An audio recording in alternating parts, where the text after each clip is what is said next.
ನಮಸ್ತೆ ಸ್ನೇಹಿತರೆ, ಇಂದಿನ ವಿಡಿಯೋದಲ್ಲಿ CAGR ಎಂದರೇನು, ಇದನ್ನು ಯಾತಕ್ಕೆ ನೋಡಬೇಕು, ಇದರ ಉಪಯೋಗವೇನು, ಈ CAGR ಅನ್ನು ಕಂಡುಹಿಡಿಯುವ ಫಾರ್ಮುಲಾ ಏನು, ಯಾವೆಲ್ಲ ಅಪ್ಲಿಕೇಶನ್ಸ್ಗಳಲ್ಲಿ ನಾವು ಇದನ್ನು ಸುಲಭವಾಗಿ ನೋಡುವುದು ಎಂಬುದನ್ನೆಲ್ಲ ತಿಳಿದುಕೊಳ್ಳೋಣ. ನೀವು ಪ್ರಥಮ ಬಾರಿಗೆ ನಮ್ಮ ಯೂಟ್ಯೂಬ್ ಚಾನಲನ್ನು ವೀಕ್ಷಣೆ ಮಾಡ್ತಾ ಇದ್ದರೆ ದಯಮಾಡಿ ಸಬ್ಸ್ಕ್ರೈಬ್ ಮಾಡಿ. CAGR ಅಂದರೆ ಕಾಂಪೌಂಡ್ ಆ್ಯನ್ಯುಯಲ್ ಗ್ರೋತ್ ರೇಟ್ ಎಂದು. ನಾವು ಇನ್ವೆಸ್ಟ್ಮೆಂಟ್ ಮಾಡಿದ ದಿನದಿಂದ ಇಂದಿನ ಪ್ರಸ್ತುತ ದಿನಾಂಕದವರೆಗೆ ನಾವು ಇನ್ವೆಸ್ಟ್ಮೆಂಟ್ ಮಾಡಿದಂತಹ ಹಣದ ಆವರೇಜ್ ಆ್ಯನ್ಯುಯಲ್ ಗ್ರೋತ್ ರೇಟನ್ನು ಕ್ಯಾಲ್ಕುಲೇಟ್ ಮಾಡುವುದೇ ಈ CAGR. ಇಲ್ಲಿ ಇನ್ವೆಸ್ಟ್ಮೆಂಟ್ ಮಾಡಿದ ಹಣ ಆವರೇಜ್ ಆಗಿ ಇನ್ವೆಸ್ಟ್ಮೆಂಟ್ ಮಾಡಿದ ದಿನದಿಂದ ಇಲ್ಲಿಯವರೆಗೂ ಆ್ಯನ್ಯುಯಲ್ ನಮಗೆ ಎಷ್ಟು ಲಾಭ ಮಾಡಿಕೊಟ್ಟಿದೆ ಎಂಬುದನ್ನು ತಿಳಿಯಲು ನಾವು ಈ CAGR ಉಪಯೋಗಿಸಿ ಸುಲಭವಾಗಿ ತಿಳಿದುಕೊಳ್ಳಬಹುದು. ಈ CAGR ಎಂಬುದು ಕಾಂಪೌಂಡ್ ಇಂಟ್ರೆಸ್ಟ್ ಅಂದರೆ ಚಕ್ರಬಡ್ಡಿಯನ್ನು ಯಾವ ರೀತಿಯಲ್ಲಿ ಕ್ಯಾಲ್ಕುಲೇಟ್ ಮಾಡ್ತೀವೋ ಅದೇ ರೀತಿಯಲ್ಲಿ ಇದನ್ನು ನಾವು ಕಂಡುಕೊಳ್ಳಬಹುದು. ಉದಾಹರಣೆಗೆ ನಾವು ಯಾವುದೋ ಸ್ಕೀಮ್ನಲ್ಲಿ 100 ರೂಪಾಯಿನ ಇನ್ವೆಸ್ಟ್ಮೆಂಟ್ ಮಾಡ್ತೀನಿ ಅಂದಾಗ at the end of the year ನಮಗೆ ಇಂಟ್ರೆಸ್ಟ್ ರೂಪದಲ್ಲಿ ರಿಟರ್ನ್ ಅನ್ನೋದು ಬರುತ್ತದೆ. ಈ ಇಂಟ್ರೆಸ್ಟ್ ಅನ್ನೋದು 10% ಅಂತ ಇಟ್ಕೊಳ್ಳಿ. ಅಲ್ಲಿಗೆ ಇಂಟ್ರೆಸ್ಟ್ ಅಮೌಂಟ್ ಅನ್ನೋದು 10 ರೂಪಾಯಿ. ಇಲ್ಲಿ ನಮ್ಮ ಪ್ರಿನ್ಸಿಪಲ್ ಅಮೌಂಟು 100 ಇದ್ದದ್ದು ಎರಡನೇ ವರ್ಷಕ್ಕೆ 110 ರೂಪಾಯಿ ಆಗಿರುತ್ತದೆ.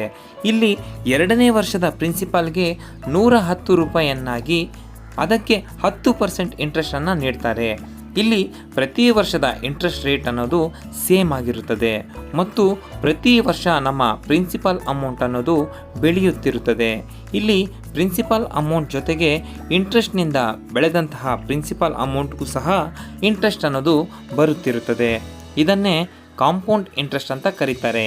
ಇಲ್ಲಿ ಸ್ಟಾಕ್ಗೆ ಸಂಬಂಧಿಸಿದಂತೆ ನಾವು ಇನ್ನೊಂದು ಉದಾಹರಣೆ ನೋಡೋಣ. 100 ರೂಪಾಯಿ ಅನ್ನೋದು 4 ವರ್ಷದಲ್ಲಿ 140 ರೂಪಾಯಿ ಆಗಿದೆ ಎಂದರೆ 4 ವರ್ಷದ ಅಬ್ಸಲ್ಯೂಟ್ ರಿಟರ್ನ್ ಅನ್ನೋದು 40%. ಅದೇ ನಾವು 100 ರೂಪಾಯಿ ಅನ್ನೋದು ಸ್ಟೇಬಲ್ ಆಗಿ ಗ್ರೋತ್ ಆಗ್ತಾ ಹೋಗುತ್ತಿರಬೇಕು ಅನ್ನೋದು ಇರೋದಿಲ್ಲ. ಇಲ್ಲಿ ಮೊದಲ ವರ್ಷ 8% ಗ್ರೋತ್ ಆಗಿರ್ಬೋದು, ಎರಡನೇ ವರ್ಷ -6%, ಮೂರನೇ ವರ್ಷದಲ್ಲಿ 16% ಮತ್ತು ನಾಲ್ಕನೇ ವರ್ಷದಲ್ಲಿ 13%, ಈ ರೀತಿ ಆಗಿರ್ಬೋದು. ಈ ರೀತಿ ಅಪ್ಸ್ ಆ್ಯಂಡ್ ಡೌನ್ಸ್ ಅನ್ನೋದು ಬಹಳಷ್ಟಿರುತ್ತದೆ. ಅದೇ ರೀತಿ ಸ್ಟೇಬಲ್ ಆಗಿ ಇನ್ಕ್ರೀಸ್ ಆಗಬೇಕು ಎಂಬುದೆಲ್ಲ ಏನೂ ಇರೋದಿಲ್ಲ. ಸ್ಟಾಕ್ ಅನ್ನೋದು ಯಾವಾಗಲೂ ಫ್ಲಕ್ಚುಯೇಷನ್ ರೀತಿ ಮೂಮೆಂಟಮ್ ಕೊಡ್ತಾ ಇರುತ್ತೆ. ಸೊ ಈ CAGRನ ನಾವು ಕ್ಯಾಲ್ಕುಲೇಟ್ ಮಾಡುವ ಮೂಲಕ ನಾವು ಆ್ಯನ್ಯುಯಲ್ ಆಗಿ ಆವ್ರೇಜ್ ಆಗಿ ನಮ್ಮ ಇನ್ವೆಸ್ಟ್ಮೆಂಟ್ ಮೇಲಿನ ಅಮೌಂಟ್ ಎಷ್ಟು ಪರ್ಸೆಂಟೇಜ್ ಆ್ಯನ್ಯುಯಲ್ ಗ್ರೋತ್ ಕೊಟ್ಟಿದೆ ಎಂಬುದನ್ನು ತಿಳಿದುಕೊಳ್ಳಬಹುದು. ಈ CAGRನ್ನು ತಿಳಿಯಲು ನಾವು ಈ ಫಾರ್ಮುಲಾವನ್ನು ಬಳಸಬೇಕಾಗುತ್ತದೆ. ಅಂದರೆ ending value divided by beginning value whole to the power of 1/n minus 1 × 100.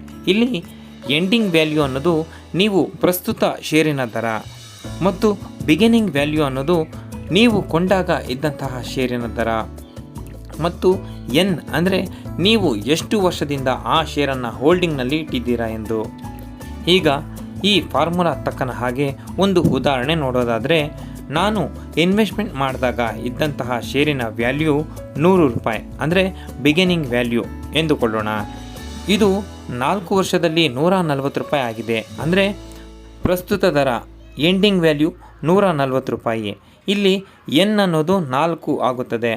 ಇಲ್ಲಿ ನಮಗೆ 4 ವರ್ಷದ ಅಬ್ಸಲ್ಯೂಟ್ ರಿಟರ್ನ್ ಅನ್ನೋದು 40% ಬರುತ್ತದೆ. ಆದರೆ ನಾವು CAGR ಕ್ಯಾಲ್ಕುಲೇಟ್ ಮಾಡಿದ್ದೀವಿ ಅಂದರೆ ನಮಗೆ ಬಂದಂತಹ ರಿಟರ್ನ್ ಅನ್ನೋದು ಕೇವಲ 8.78% ಬರುತ್ತದೆ. ಇಲ್ಲಿ ನಾವು 40% ಅಬ್ಸಲ್ಯೂಟ್ ರಿಟರ್ನನ್ನು ನೋಡಿ ಒಳ್ಳೆಯ ರಿಟರ್ನ್ ಕೊಟ್ಟಿದೆ ಎಂದು ಪರಿಗಣಿಸದೆ ಈ CAGRನ್ನು ನೋಡಿ ನಮ್ಮ ನಿರ್ಣಯವನ್ನು ತೆಗೆದುಕೊಳ್ಳಬೇಕು. ಇಲ್ಲಿ 8.78% ಅನ್ನೋದು ಏನು ಒಳ್ಳೆಯ ರಿಟರ್ನ್ ಏನೂ ಅಲ್ಲ. ಏಕೆಂದರೆ ಬ್ಯಾಂಕ್ಗಳಲ್ಲಿ FD ಮಾಡಿದ್ರೇ 7.5%ವರೆಗೂ ಇಂಟ್ರೆಸ್ಟನ್ನು ಕೊಡ್ತಾರೆ. ಅದು ಯಾವುದೇ ರಿಸ್ಕ್ ಇಲ್ಲದೆ. ನೀವು ಈ CAGRನ್ನು ನೋಡಬೇಕಂದ್ರೆ ನೀವು ಗೂಗಲ್ನಲ್ಲಿ ಸ್ಕ್ರೀನರ್ ಎಂದು ಟೈಪ್ ಮಾಡಿ, ಸ್ಕ್ರೀನರ್ ಆ್ಯಪ್ನಲ್ಲಿ ನಿಮಗೆ ಬೇಕಾದ ಕಂಪನಿಯನ್ನು ಟೈಪ್ ಮಾಡಿ, ಅಲ್ಲಿ ನೀವು ಕೆಳಗೆ ಹೋದರೆ ಅಲ್ಲಿ ಸ್ಟಾಕ್ಸ್ನ CAGR ಪರ್ಸೆಂಟೇಜ್ ಹಾಗೂ ಪ್ರೈಸ್ನ CAGR ಮತ್ತು ಆ್ಯನ್ಯುಯಲ್ ಗ್ರೋತ್ ರೇಟ್ ಇವೆಲ್ಲವೂ ನಿಮಗೆ ಕಾಣಸಿಗುತ್ತದೆ. ಸ್ನೇಹಿತರೆ, ಷೇರು ಮಾರುಕಟ್ಟೆಯ ಬಗ್ಗೆ ಹೆಚ್ಚಿನ ಮಾಹಿತಿಯನ್ನು ತಿಳಿದುಕೊಳ್ಳಲು ನಮ್ಮ ಶೇರ್ ಫ್ಯಾಕ್ಟ್ ಯೂಟ್ಯೂಬ್ ಚಾನಲನ್ನು ಸಬ್ಸ್ಕ್ರೈಬ್ ಮಾಡಿ. ಈ ವಿಡಿಯೋ ಇಷ್ಟ ಆದರೆ ಒಂದು ಲೈಕ್ ನೀಡೋದನ್ನು ಮರೆಯಬೇಡಿ.